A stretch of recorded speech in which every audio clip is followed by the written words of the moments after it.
இந்த குர்ஆன் விளக்க உரையை கேட்டு படிப்பினை பெற்று அல்லாஹ்வின் நேர்வழியில் சிறந்த மனிதராக மற்றும் முழு மனிதர்களுக்கும் ஏனைய அனைத்து உயிரினங்களுக்கும் பயனுள்ள வாழ்க்கையை வாழ்ந்து மரணிக்க இறைவன் உதவி புரிவானாக.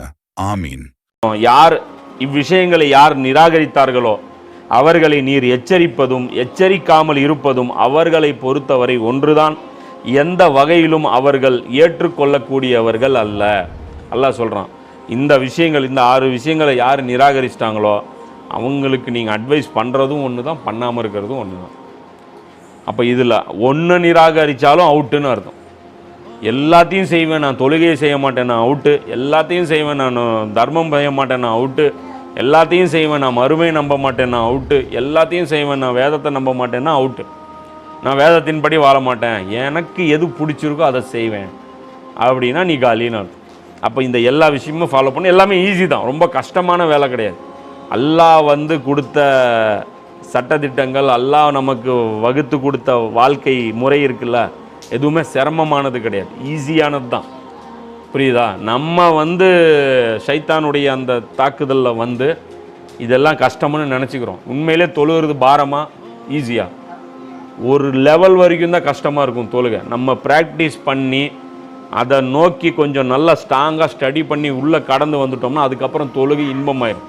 தொழுகலைன்னா ஒரு மாதிரி ஆயிரும். நபி ஸல்லல்லாஹு அலைஹி வஸல்லம் என்ன சொல்கிறாங்க, எனக்கு இருக்கிற ஒரே என்ஜாய்மெண்ட்டு தொழுகைன்னு. ரசூலுல்லாஹ் எல்லாமே வாழ்க்கையில் போர், எனக்கு இருக்கிற ஒரே என்ஜாய்மெண்ட்டு தொழுகைன்னாங்க. அதை கரெக்டாக நம்ம இன்னும் கற்றுக்கிட்டோம்னு வச்சுக்கோ, அல்லாஹ்வோட 1 to 1 பேசக்கூடிய ஃபீலிங் நமக்கு கிடைக்கும். கேமரா ஆஃப் ஆயிடுச்சு. அந்த அடிப்படையில் இந்த 6 விஷயங்களை நம்ம வாழ்க்கையில் ஃபாலோ பண்ணணுங்கிற மனசு முதல்ல வைக்கணும். இப்போ இனிமேல் தான் நம்ம கற்றுக்க போகிறோம். மறுமையை உறுதியாக நம்புறது எப்படி, குர்ஆனை உறுதியாக நம்புறது எப்படி, ஹிதாயத்தை வாங்கி நம்ம வாழ்க்கையில் எப்படி அப்ளை பண்ண போகிறோம் அப்படிங்கிற இந்த விஷயத்தை எல்லாமே நம்ம எப்படி ஃபாலோ பண்ண போகிறோம் அப்படிங்கிறத இனிமேல் நம்ம கற்றுக்க போகிறோம். இன்ஷா அல்லாஹ் எல்லோரும் நிய்யத்து வைக்கணும். புரியுதா? இது எடுத்து சொல்கிற வரைக்கும் தான் என்னுடைய பொறுப்பு உங்களுக்கு. சரியா?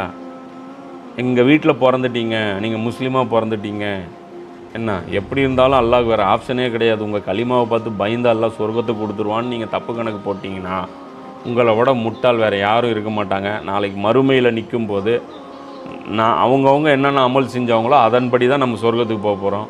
ஃபேமிலி பாஸ்லாம் அங்கே கிடையாது. நூஹ் அலைஹிஸ்ஸலாமுக்கும் கிடையாது, இப்ராஹிம் நபிக்கே கிடையாது.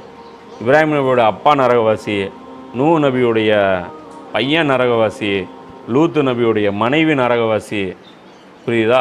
இதெல்லாம் கணக்கு போட்டுட்டு அவங்கவுங்க முஸ்லீமாக வாழ்ந்தால் மட்டும்தான் அல்லாஹ்ட்ட தப்பிக்க முடியும். உங்களுக்கு மற்றவங்கள விட அதிகமாக சுழுக்குழுவதற்கு வாய்ப்பு இருக்குது. ஏன்னா நீங்கள் தேடாமலே உங்கள்கிட்ட கொண்டாந்து அல்லாஹ் ஹிதாயத்தை கொடுத்துட்டான். அதனால் உங்களுக்கு டிமாண்டு ஏகப்பட்டது இருக்கும். 35 மார்க்லலாம் அல்லாஹ் உங்களை பாஸ் பண்ணிட மாட்டான். உங்கள் ஸ்கோர்லாம் வேறு லெவல் இருக்கும், உங்களுக்கு கட் ஆஃபு வேறு லெவலில் இருக்கும். அதனால் பார்த்து கேர்ஃபுல்லாக வாழ்க்கையை அமைச்சிக்கிறதுக்கு உண்டான வாழ்க்கையை வழியை பாருங்கள். வாகிர் தவானா அல்ஹம்துலில்லாஹி ரப்பில் ஆலமீன்.